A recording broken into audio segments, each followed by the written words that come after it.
Pulis ito! Tumigil ka! Taasan yung mga kamay. Umikot ang dahan-dahan. Hiwalay ang mga paa. Hiwalay pa. Hiwalay yung mga daliri.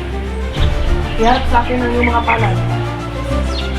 Ilagay ang kanang kamay sa iyong biwa. Pati ang kaliwa. Inaaresto kita sa salang pagpatay.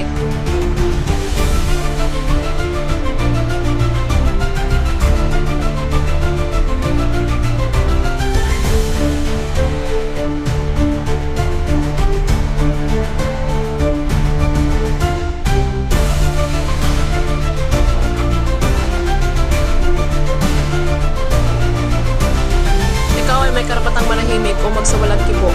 Ano man ang iyong sasabihin ay maaaring gamitin pabor o laban sa iyo sa anumang hukuman. Ikaw ay may karapatan ding kumuha ng tagapagtanggol na iyong pinili. At kung ikaw ay walang kakayahan, ito'y ipagkab sa iyo ng pamahalaan. Naintindihan mo ba ang mga karapatang ito? Thanks for watching. Yeah.